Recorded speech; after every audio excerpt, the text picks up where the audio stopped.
Hello friends, free online classes by Gaurav sir में आप सबका एक बार फिर से स्वागत है। फ्रेंड्स, पिछले वीडियो में हम क्लास 12 का दूसरा चैप्टर पढ़ रहे थे जो समाप्त हो चुका था। आज के वीडियो में हम लोग क्लास 12 का ही तीसरा अध्याय शुरू करने जा रहे हैं जिसका नाम है नियोजित विकास की राजनीति। आज का हम लोग का टॉपिक जिसका नाम है नियोजित विकास की राजनीति, उसके बारे में हम लोग अध्ययन करेंगे। फ्रेंड्स, यह अध्याय आपके परीक्षा के दृष्टिकोण से काफ़ी महत्वपूर्ण है और काफ़ी प्रश्न इस अध्याय से हर वर्ष की परीक्षा में पूछे जाते हैं। इसके साथ साथ अर्थशास्त्र के विद्यार्थियों के लिए भी बेसिक कॉन्सेप्ट के दृष्टिकोण से यह टॉपिक काफ़ी महत्वपूर्ण है और साथ ही प्रतियोगिता परीक्षा की तैयारी करने वाले छात्रों के दृष्टिकोण से भी यह चैप्टर और यह टॉपिक काफ़ी महत्वपूर्ण है। फ्रेंड्स, पिछले 2 अध्यायों में हमने पढ़ा किस प्रकार से राष्ट्र निर्माण की चुनौतियां जो हमारे राष्ट्र के समक्ष थी उसको पूरा किया गया। पहले अध्याय में हमने देखा था कि हमारे राष्ट्र के समक्ष मुख्य रूप से 3 चुनौतियां थी। पहली चुनौती थी देश की एकता और अखंडता की रक्षा करना, जिसे हम लोगों ने देश का विभाजन स्वीकार करके और देशी रियासतों का एकीकरण पूरा करके प्राप्त करने की कोशिश की थी। हमारी दूसरी चुनौती थी देश में लोकतंत्र की स्थापना करना। उस चुनौती को हमने निर्वाचन आयोग की स्थापना करके और एक लोकतांत्रिक सरकार का गठन करके काफ़ी हद तक उस चुनौती को भी पूरा कर लिया था। अब जो सबसे बड़ी और तीसरी चुनौती थी हमारे राष्ट्र के समक्ष, वह थी समाज के सभी वर्गों का विकास करना। किसी भी सरकार का गठन का मुख्य उद्देश्य समाज और राष्ट्र का विकास होता है और उसी उद्देश्य से एक लोकतांत्रिक सरकार का गठन हमारे देश में भी किया गया था। तो निश्चित रूप से हमारी लोकतांत्रिक सरकार का सबसे बड़ा दायित्व था समाज के सभी वर्गों का विकास करना। विशेष रूप से आज़ादी के बाद पूरा भारतीय जनमानस विकास की राह देख रहा था और इंतजार कर रहा था कि विकास की वह कौन सी धारा अब बहेगी जिसमें भारत की सभी जनता का कल्याण होगा। तो फ्रेंड्स, आज का यह टॉपिक, आज का चैप्टर काफ़ी महत्वपूर्ण और काफ़ी आसान है। आप ध्यान से पढ़ेंगे तो आपको आसानी से समझ में आ जाएगा। तो आइए हम लोग शुरू करते हैं आज का टॉपिक, इसका नाम है नियोजित विकास की राजनीति। फ्रेंड्स, अभी तक हमने देखा कि हमारे सारे अध्याय एक दूसरे से संबंधित हैं, इसलिए आपको सभी अध्यायों पर बराबर ध्यान देना होगा और आपस में संबंध बनाकर कोरिलेट कर उसे पढ़ना होगा।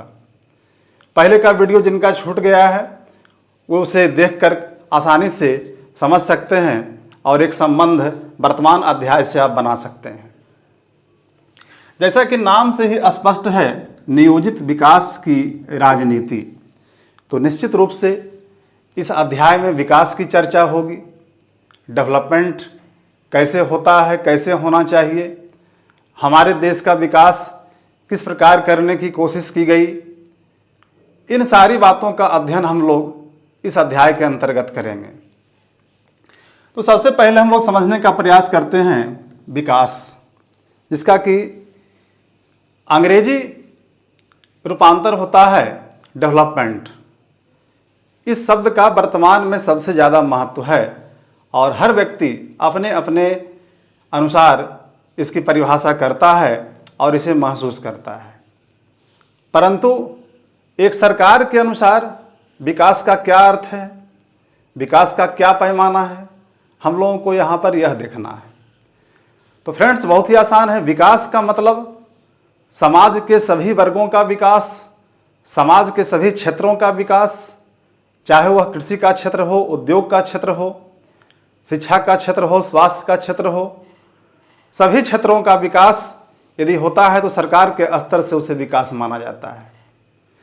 अब यहाँ पर सवाल है नियोजित विकास क्या है। तो नियोजित विकास का अर्थ है सीमित संसाधन में विकास संबंधी लक्ष्य को प्राप्त करना ही नियोजित विकास कहलाता है। नियोजन का अर्थ ही होता है प्लानिंग, किसी काम को प्लान्ड वे में करना, योजना बनाकर किसी काम को करना, उसे ही हम नियोजन या नियोजित कहते हैं। आप देखते हैं कोई भी कार्य जब हम शुरू करते हैं तो उसके पहले हम एक योजना बनाते हैं और तब वह कार्य सफल होता है। ठीक उसी प्रकार से जब भारत आज़ाद हुआ था तो हमारे सामने सीमित संसाधन थे और अंग्रेज़ों की नीतियों के फलस्वरूप हमारी अर्थव्यवस्था की बुरी स्थिति थी। वैसी स्थिति में समाज के सभी वर्गों का विकास करना एक महत्वपूर्ण चुनौती थी और इसके लिए हमारे देश के शासकों ने जो रास्ता चुना वह रास्ता था नियोजित विकास का रास्ता, जिसके अंतर्गत सीमित संसाधनों के अंतर्गत समाज के सभी क्षेत्रों और सभी वर्गों का विकास करने का प्रयास किया जाता है और विकास के लक्ष्य की प्राप्ति की जाती है, उसे ही हम नियोजित विकास कहते हैं। अब सवाल है कि नियोजित विकास की जरूरत क्यों है, केवल विकास शब्द का प्रयोग क्यों नहीं किया गया? तो बिल्कुल स्पष्ट है कि चूंकि हमें समाज के सभी क्षेत्र और सभी वर्ग का विकास करना था, सबका विकास करने का लक्ष्य हमने बनाया था, इसलिए हमने नियोजित विकास की जरूरत को महसूस किया और उस पर ध्यान दिया। इस संबंध में विकास संबंधी बहुत सारे प्रतिमान, बहुत सारी अवधारणाएं मौजूद हैं, लेकिन 1987 में एक संयुक्त राष्ट्र संघ के नेतृत्व में एक आयोग बनाया गया था जिसे कि ब्रटलैंड आयोग के नाम से जाना जाता है।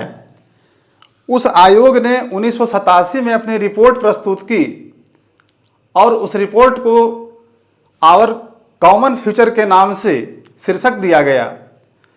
ब्रटलैंड आयोग ने दुनिया के सभी देशों को सुझाव दिया कि हम अपने विकास संबंधी कार्यों को इस प्रकार करें जिसमें हमारे संसाधन आने वाली पीढ़ी के लिए भी सुरक्षित रहें और उनका इस्तेमाल वह भी कर सकें।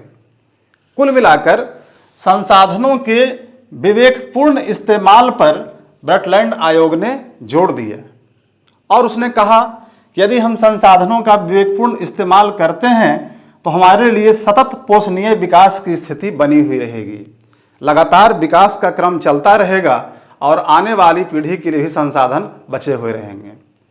तो फ्रेंड्स, यह रिपोर्ट तो 1987 में प्रकाशित हुई, लेकिन यहाँ हम लोग बात कर रहे हैं 1950 के आसपास की, जब हमारा संविधान लागू हुआ था और हमारे देश में नई सरकार का गठन हुआ था, स्वराज की स्थापना हुई थी और उस समय हमें तय करना था कि हमें कैसा विकास करना है।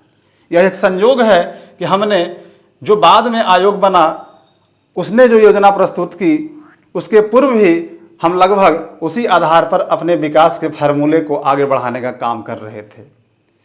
इस पॉइंट पर भी आप ध्यान देंगे, ऑब्जेक्टिव क्वेश्चन में पूछा जाता है ब्रटलैंड आयोग का संबंध किससे है? सतत पोषणीय विकास से। और सतत पोषणीय विकास क्या है? संसाधनों का विवेकपूर्ण इस्तेमाल करने को ही हम लोग सतत पोषणीय विकास कहते हैं, जिससे कि आने वाली पीढ़ियों के लिए भी संसाधन सुरक्षित रह सकें। आइए अब हम लोग फिर से एक बार चलते हैं 1950 के आसपास, जब हमारे देश में सरकार का गठन हो चुका था और विकास की कार्य योजना बनाई जा रही थी, तो यह चर्चा शुरू हुई कि हमें अपना विकास किस प्रकार करना है। तो आज़ादी के पूर्व ही इस पर काम प्रारंभ किया गया था और 1938 ईस्वी में पंडित जवाहरलाल नेहरू की अध्यक्षता में एक राष्ट्रीय नियोजन समिति बनाई गई थी और उस समिति को अपना रिपोर्ट प्रस्तुत करना था कि भारत में विकास का कौन सा मॉडल अपनाना है, कौन सा विकास हमारे लिए लाभदायक होगा। द्वितीय विश्व युद्ध शुरू हो जाने के कारण राष्ट्रीय नियोजन समिति की रिपोर्ट 1948 में प्रकाशित हो पाई और इस नियोजन समिति के द्वारा यह सुझाव दिया गया कि हमें लोकतांत्रिक समाजवाद के लक्ष्य को पूरा करने के उद्देश्य से विकास के मॉडल को अपनाना चाहिए। क्योंकि हम पढ़ चुके हैं कि पंडित नेहरू की जो मुख्य धारणा थी वह लोकतांत्रिक समाजवाद पर आधारित थी और वह देश में लोकतांत्रिक समाजवाद को स्थापित करना चाहते थे। तो इस तरह से राष्ट्रीय नियोजन समिति ने अपनी रिपोर्ट प्रस्तुत की। 1944 ईस्वी में बॉम्बे के 8 उद्योगपतियों के समूह ने भारत के विकास के संबंध में एक योजना प्रस्तुत की जिसे कि बॉम्बे प्लान के नाम से जाना जाता है। यह योजना 1944 में प्रकाशित हुई और 8 उद्योगपतियों ने इसे मिलकर तैयार किया था। इन लोगों ने सुझाव दिया कि भारत के समग्र विकास के लिए कृषि और उद्योग दोनों पर ध्यान देना चाहिए।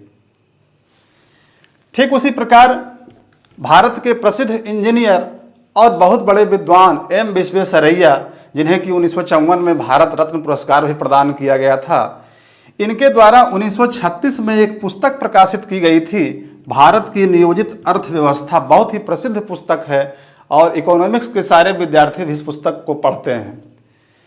इस पुस्तक के द्वारा एम विश्वेश्वरैया ने बताया कि भारत के लिए नियोजित विकास की अवधारणा ही सबसे उचित है और उसी के आधार पर अपने संसाधनों का उचित इस्तेमाल हम कर सकते हैं। तो इन आयोगों के द्वारा, इन समूहों के द्वारा विकास संबंधी अलग अलग मॉडल और अलग अलग विचारधारा प्रस्तुत किया गया। अब सवाल था, जिस समय भारत आज़ाद हुआ उस समय दुनिया के बाकी देशों में विकास का काम कैसे चल रहा था। तो फ्रेंड्स, यहाँ पर ध्यान देना है कि जिस समय हमारा देश स्वतंत्र हुआ तो उस समय पूरे विश्व में 2 प्रकार की विकासवादी व्यवस्था चल रही थी। 2 प्रकार का विकास का मॉडल लागू था। पहला पूंजीवादी व्यवस्था और दूसरी समाजवादी व्यवस्था। इसको ध्यान से समझना है, पूंजीवादी क्या है, समाजवादी क्या है। आप सबसे आसान भाषा में इसे समझें। पूंजीवादी व्यवस्था एक ऐसी व्यवस्था होती है, विकास का एक ऐसा मॉडल होता है जिसमें उत्पादन के साधनों पर निजी नियंत्रण होता है। प्राइवेट कंपनियों का स्वामित्व उत्पादन के साधनों पर होता है और सरकार उसमें न्यूनतम हस्तक्षेप करती है। कम से कम हस्तक्षेप सरकार के द्वारा किया जाता है और निजी क्षेत्रों को ज़्यादा प्रधानता दी जाती है। उन्हीं के द्वारा पूंजी का निवेश किया जाता है और उत्पादन के साधनों पर उनका अधिकार होता है। सरकार केवल मार्गदर्शक के रूप में काम करती है, यहाँ तक कि सरकार उन्हें काफ़ी छूट प्रदान करती है और न्यूनतम हस्तक्षेप उनके कार्यों में करती है। उसे हम पूंजीवादी व्यवस्था कहते हैं। जो व्यवस्था अमेरिका में, इंग्लैंड में, फ्रांस में, जर्मनी में उस समय लागू थी। अमेरिका सहित अन्य यूरोपीय देश पूंजीवादी व्यवस्था के अंतर्गत अपने विकास कार्य को करने का काम कर रहे थे। दूसरी व्यवस्था थी समाजवादी व्यवस्था, जो कि सोवियत संघ रूस में लागू थी। समाजवादी व्यवस्था के अंतर्गत क्या होता है, इसका जस्ट उल्टा होता है। पूंजीवादी का उल्टा होता है समाजवादी। समाजवादी व्यवस्था के अंतर्गत उत्पादन के साधनों पर सरकार का नियंत्रण रहता है। सरकार कंपनियों को लगाने का काम करती है, उद्योगों की स्थापना करती है, उस पर अपना नियंत्रण रखती है और निजी संपत्ति का उसमें कोई महत्व नहीं होता है। सभी संपत्ति सरकारी क्षेत्र के होते हैं और सरकार के द्वारा ही व्यक्तियों को अलग अलग योग्यता और आवश्यकता के अनुसार न्यायपूर्ण वितरण किया जाता है। उसे समाजवादी व्यवस्था कहते हैं।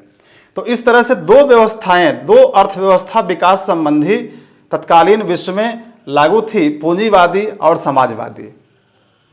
यहाँ तक जिस देश के गुलामी से हम आज़ाद हुए थे वहाँ भी पूंजीवादी व्यवस्था लागू थी, परंतु हमारे शासक उससे कुछ अलग करना चाहते थे, क्योंकि उन्हें लगता था कि यदि हमने हूबहू इंग्लैंड की पूंजीवादी व्यवस्था को ही अपना लिया तो फिर स्वशासन स्थापित करने से कोई खास अंतर नहीं आएगा, सभी क्षेत्रों का विकास नहीं हो पाएगा।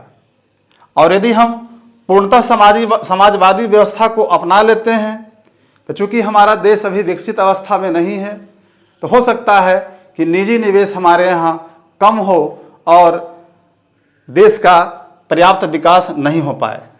साथ ही आपने गौर किया होगा, संविधान की प्रस्तावना में व्यक्ति की गरिमा का भी उल्लेख किया गया है। तो हमारे देश के शासक और संविधान निर्माता व्यक्ति की गरिमा का भी ख्याल रखना चाहते थे और इस कारण निजी संपत्ति की अवधारणा को पूरी तरह समाप्त करना नहीं चाहते थे।